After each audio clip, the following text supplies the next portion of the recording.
Assalamu alaikum, brothers and sisters. This is a series for About Islam where I discuss challenges and experiences from a convert and a parent who lives in the West on a daily basis. Culture is extremely important to all of us. We would be lost without our culture. However, when a new Muslim accepts Islam, many Muslims confuse culture and Islam and think that the new Muslim should forget his or her culture. This is wrong.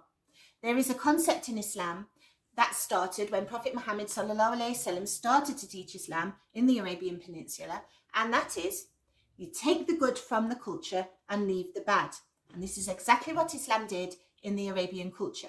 It took all that was good, maybe it tweaked a few things here and there so it was in line with Islam, and left behind all that was bad.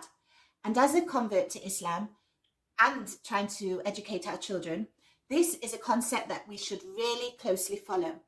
When we become Muslims, we are allowed to keep aspects of our culture that is good. We should disregard the bad. So, for example, before you converted to Islam, you used to drink or you used to gamble. As soon as you become a Muslim, these things have to stop. So that is what I'm talking about today.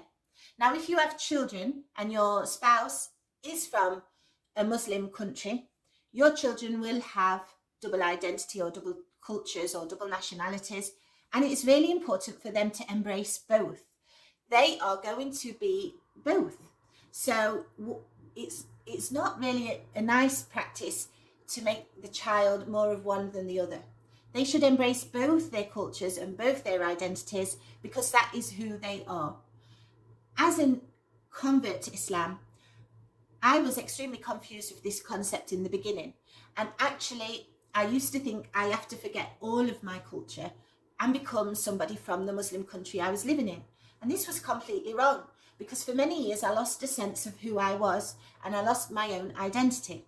I was dressing in abaya, I was miserable. I was wearing only dark clothing because I thought this is what Islam taught women to do. Actually, Islam doesn't teach women to do that. Islam teaches women to dress modestly. Do not wear anything transparent. It shouldn't be tight. You should be covered. This is the concept that we have to follow. So eventually, I started to find my own way. I started to find my own style, and I became me again.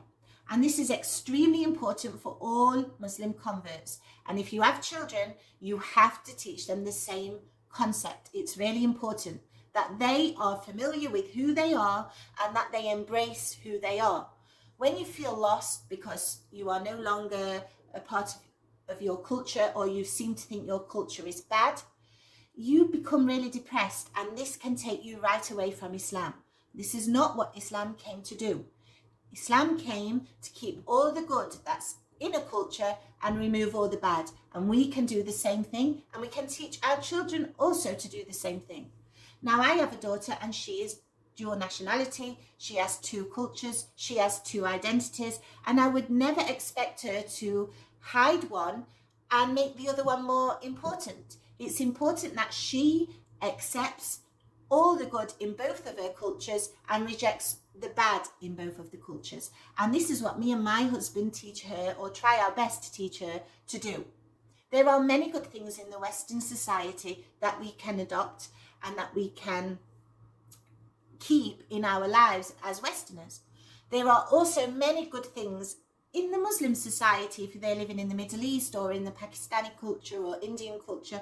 There are many good things there too that we can also adopt within ourselves that are something that we can easily do. When you start to change your identity to become a whole different person, or you instill that into your children, what you are going to do is you're going to lead yourself away from Islam and you're going to lead your children away from Islam. And Islam never told us to become Arabs. Islam told us take the good and leave the bad. And this is a concept that we really need to do in our everyday lives and instill it in our children so they embrace both their cultures, both their identities, and they are really happy with who they are so that they stay on track to become good Muslims of the future. Assalamu alaikum rahmatullahi wa barakatuh.